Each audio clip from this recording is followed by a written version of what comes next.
And you are the Organization of Cartographers for Social Equality. Well, we're from the OCSE. We have many members. How many? 4,300 dues-paying members. What are the dues? $20 a year for the newsletter.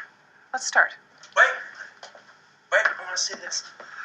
This is Josh Lyman. Indeed you are. Josh, this is Dr. Fallow, and Hi. Who's Merry Men. Yes. Should we begin? Yes.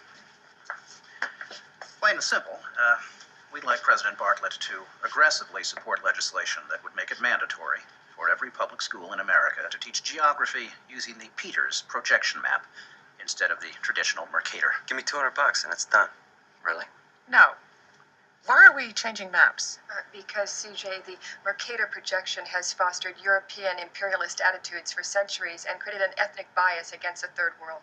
Really? The German cartographer, Mercator, originally designed this map in 1569 as a navigational tool for European sailors. The map enlarges areas at the poles to create straight lines of constant bearing or geographic direction. So it makes it easier to cross an ocean. But Yes. it distorts the relative size of nations and continents. Are you saying the map is wrong? Oh dear, yes. Look at Greenland. Okay. Now look at Africa. Okay. The two land masses appear to be roughly the same size. Yes. Would it blow your mind if I told you that Africa is in reality 14 times larger? Yes? Here we have Europe, drawn considerably larger than South America. When it's 6.9 million square miles, South America is almost double the size of Europe's 3.8 million. Alaska appears 3 times as large as Mexico, when Mexico is larger by 0.1 million square miles. Germany appears in the middle of the map when it's in the northernmost quarter of the Earth. Wait. Relative size is one thing, but you're telling me that Germany isn't where we think it is? Nothing's where you think it is. Where is it? I'm glad you asked. The Peters projection. It has fidelity of axis. Fidelity of position. East-west lines are parallel and intersect north-south axes at right angles. What the hell is that? It's where you've been living this whole time. Peace. How are you doing today? I hope you're feeling good. Hope you're feeling great. It's a beautiful Friday, the 7th, mind you. So I'm feeling very good. It's a good day. It's a good day. I hope you're feeling great. If not, I'm sending some positive energy to you. Right there. You felt that positive energy? I hope you did. If not, you know what I mean? I'm trying, doing the best I can. We got a lot to get to. I'm going to tell you a story. Wait a minute. You're going to say, hey, Rami, something look a little different. Wait a minute. What is this? Oh, goodness. Does he have a new map? Yes, indeed. What is it called? Peters World Map. Yes. And it's showing you the true size of Africa. Much larger. Look at that right there. You know what I mean? Much larger. See, normally the maps have Africa like this. You know what I mean? And Europe is much bigger. But this is actually a true reflection. And you see Africa is much larger and Southern America is much larger too. And I found out that one of the biggest locations or biggest concentrations of Africans outside of the African continent, Brazil. Interesting. But anyways, new map. You know what? I'm feeling good. It's on the 7th. I tell you what. We're going to have us a little contest. I don't know what the contest is, but I got an extra map. Look. I got an extra map right here for you. You know what I mean? Boom. I'm going to be thinking about the contest as I record this, and by the end of the video, I'm going to have some sort of something. You feel me? And whoever answers it right, map coming to you. I like that. I feel good. You feel good? We feel good. All right. First, we get into this book right here. The History of Muslim African Americans. And before I even get into the text, let me just tell you a backstory. My daughter, she comes back from the store and she tells me that she got me a surprise. Boom, breaks out the book. I'm like, oh man, thank you. She tells me the story of how she got the book. She said it was a Muslim looking dude out front of the Trader Joe's, had a collection of books. She says, excuse me, do you have any books about Moorish Americans? Right? She's 13, right? What's up, Kayla? The dude, She says the dude looks at her like this, puts on his glasses. Moorish Americans, huh? So you a Moor? That's what he asked her. So she get back at him like, yeah, I'm a Moor. So then he get back at her like, well, I mean, tell me what you know about Moors. You know what I mean? What do you mean you a Moor? So then my daughter get back at him like, I mean, I'm a Moor, you a Moor, we Moors. Pow, got it. It's like, okay. And then gave her this book. Now, what's interesting about this book, you know what I mean? I just flipped it open. I was interested because of the history it tells about Islam, because I'm working on a project.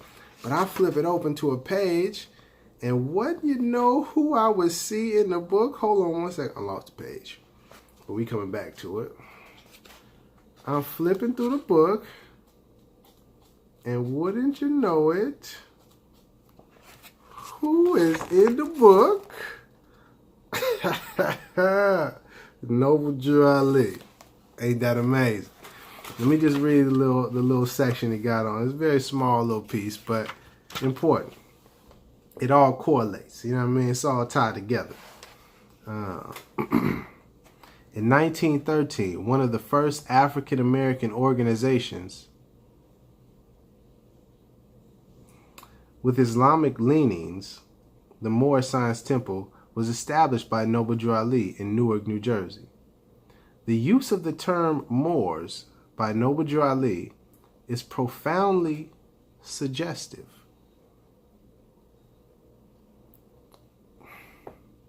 Perhaps the term was adopted from earlier Moors as a way of eliminating the effects of segregation and discrimination. In South Carolina, there were successful challenges by Moors in keeping their freedom dating to the 1700s. These laws protected Moors to the extent that if you were a Moor or Turk, you could not be enslaved. It's a whole lot going on. It's a whole lot going on right now. The fact that it said profoundly suggestive is the reason, let me read it again. What did they say? The use of the term Moors by Noble Drew Ali is profoundly suggestive. What does that mean? Profoundly suggestive. It's odd. And it wasn't really suggestive at all. He's saying we're not Negroes, blacks, coloreds. No, we're Moors. Descendants, Moroccans, born in America. Moorish American is our nationality. He's very clear about that. So what's suggestive? And then it goes on to say that there's evidence of people that look like quote-unquote Negroes identifying themselves as Moors, and they've maintained their freedom dating back to the 1700s. Hold on. Ding, ding, ding. We're going to get to the Quran real quick. We already had it open. And then another thing, it said is Islamic leaning organization or Islamic leaning teachings. I'm going to just read the first line from the chapter in the Quran that Noble Drew Ali brought. This entitled Religion. Let's see how leaning it is toward Islam. There is but one Allah, the author, the creator, the governor of the world, almighty, eternal, and incomprehensible. Sound like it. I'm going to continue back. I'm going to forget that because I don't even want to get caught up in that. We got some more stuff we got to get to. But I want to put this on the record real quick for you. Chapter 47. That is why the nationality of the Moors was taken away from them in 1774, and the word Negro, black, and colored was given to the Asiatics of America who were Moorish descent, because they honored not the principles of their mother and father and strayed after the gods of Europe, whom they knew nothing of. And the line before that, it says, through sin and disobedience, every nation has suffered slavery. This book had the evidence saying that dating back to the 1700s, if you identified as a Moor, You maintain your freedom. You were not enslaved. The book that Noble Ali brought says that we are Moors and that we were being disobedient, strayed after some guys that who knew nothing of, and we became enslaved. We got branded with the word with the identities of Negro, Black, and colored. Let me move on to the other text that I wanted to get to. Profoundly suggestive. This is coming from the beat up Moorish Science Temple of America, Moorish literature. Real rough on here, but the information is very important. Nicknamed. When the forefathers of Moorish Americans were first brought to this nation, they had a nationality and a name. But in order to separate them from the achievements of their fathers, a name was given to them which had no connection whatsoever with the founders of civilization. They were nicknamed Negroes. This is Noble Ali. It's nothing profoundly suggestive. He's making it very clear. We had a name, an identity. It was taken from our ancestors to strip and divide us and take away the accomplishments and the great things our ancestors have done in the past that would inspire us to continue to do great things. Nothing suggestive. It's very cut and dry, very simple. I'm going to close it up with some text right here. This is Arab Civilization, translated from the German treatise of Joseph Hale. And this is really just to show you that, we have to look past certain names, and we have to understand that our history is divided and pieced up under certain different identities. The same way, let me break it down for you real quick. The same way if, let's say 200 years from now, the year is 2018, and 2218, 2218, the people are looking back on history of this time, and they're searching for the accomplishments of their ancestors, us. But they're only looking under the term Negro. Do you think that will give them a full spectrum, a full encompassing picture of who we were now if they are looking up for 2018 references to Negroes? No, it wouldn't. It would only show a small aspect, very tiny aspect. Same thing if you just looked up Black or just African American or just colored folk. So you have to understand that you got to look under all of those and piece it all together to get the full picture. Likewise, when we're looking back into the past, we can't just look for Moors. We have to look under Arab, Muslim, Moor, Saracen, Berber, Muslim, North African. So it's so many of them, and you just have to keep looking and keep digging and keep searching and finding. Phoenician, Carthaginian, Numidian, Cushite, Canaanite, Palestinian, Dravidian, Tamil, Tamil, look it up. Tamil Panthers, look it up. But let me get back to this. I'm just saying that understand that our history isn't, you're not just going to find all our history under Black history. It's not that simple. This book is the Arab Civilization. But listen to what is inside the book. The history of that invasion is well known. How a freedman of Musa, with but 500 men, undertook the first expedition to the southern promontory of the Iberian Peninsula. How in the year 711, another freedman, Tariq, with 7,000 men, pure Berbers, crossed over in small boats. How Roderick's army, Roderick was a Christian, the Visigoth, Yeah, Visigoth king. King Roderick. His army of 90,000 strong. The Christian king had 90,000. Tariq went in there with 7,000. Pure Berber, 7,000, 90,000. Away game in they land. The 90,000 strong was defeated. Oh my goodness. Now, this story is talking about when Moors first crossed the Rock of Gibraltar, right on in, right up in there, the southern tip of Spain. Oh, right there, excuse me. But it wasn't called Spain then, it was called Iberia. And they took them down. Big battle. Battle of Guadalupe. Guadalupe. I think it's Guadalete.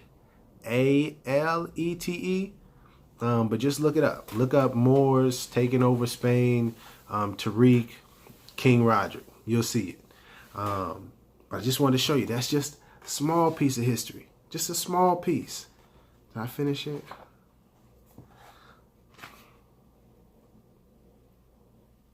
Yeah. Well, let me read this part because it's interesting too. Well known too, is it, how Musa, jealous of the successes of his lieutenant Tariq, imprisoned him. We ain't gonna get into all that because that's a whole nother topic.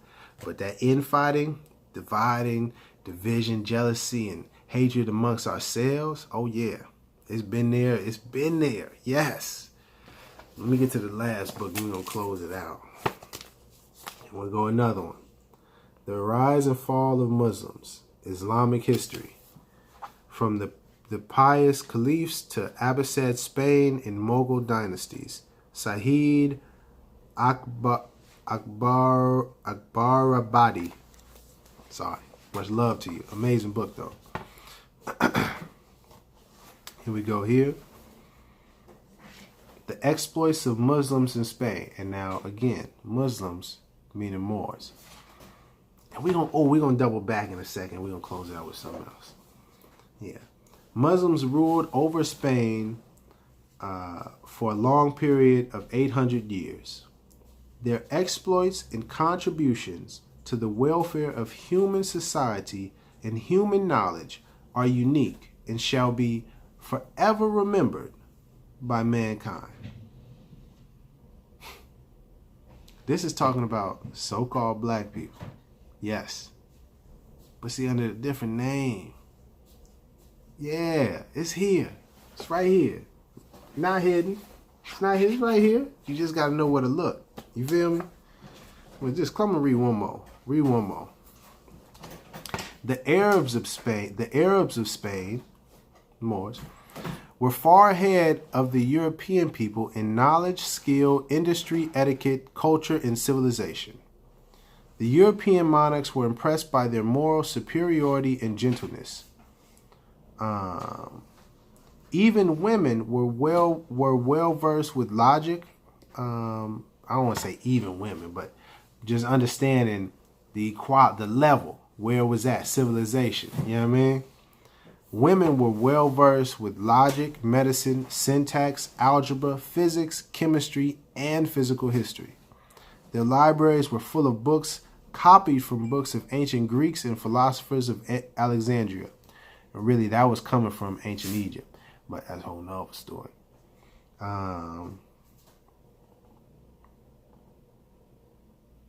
Wow. I didn't even read this one. Toward the end of the 10th century AD, the Roman Pope Gobert benefited from the Arab libraries and presented wonderful disciplines of knowledge to his co-religionists, so that out of wonder they began to call him a wizard. Oh man, the history is amazing, man. The history is amazing. This is the last one I wanted to read. Oh man, I hope I can find it. This is coming from Othello's Children in the New World. Moorish Oh, I got it. Yes, I got the question. Moorish history and identity in the African American experience. Oh man, that's a good question. I can't wait to get to the question, but hold on one second.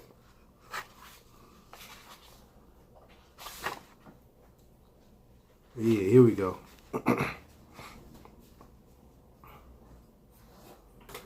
Wow.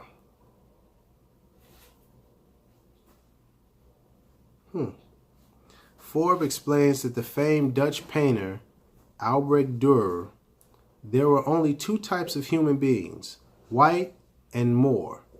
And that was spelled M-O-H-R. Different spelling, same thing. Dürer was an early 16th century Dutch painter from the great mercantile city of Antwerp, a city which also happened to be full of Portuguese nationals. And you got to understand, Portugal is where Andalusia used to be. Portugal and Spain, before those existed, it used to be Andalusia. And before that, it was Iberia, just to give you history. A 1573 Dutch to French to Latin dictionary stated, Enen more, E-E-N-E-N, more, equals unmore, U-N-M-O-R-E, equals Aethiops moros. A-E-T-H-I-O-P-S, comma, M-A-U-R-U-S. I'm getting real, this is getting real scientific with the etymology, but just follow me. Amazingly, Dürer's essential position was that everyone, quote unquote, of color, i.e. brown, blue, black, gold, and yellow, were variations of and descendants of Africans or Moors. When the Dutch used the term Moor in the 16th century, it could comfortably be used as a reference to Africans from any part of the continent. Okay? That's what it really is. If you don't understand by now, understand this. Moor is the correct term to identify our people. Not black, not Negro, not colored. See you later. The question. Get to the question. There's a game that they play in Japan. In the year 1975, they changed the name of the game to be named Othello. Yes, Othello as in the Moor. I want you to tell me what was the original name of that game. And when you get that answer, email me, iamhhtemple@gmail.com. Yeah, iamhhtemple@gmail.com. Email me the answer to the original name of the game that is now called Othello in Japan. Okay? You do that, the seventh person with the correct answer. Okay, I'm going to get the emails. The seventh person, they will get the free map. All right? Thank you for tapping in. If nothing else, I hope that you learn to look into history, to not be boxed in under just the identity of black, because our history is much deeper than that. Man, be amazing, be great. Yeah, love.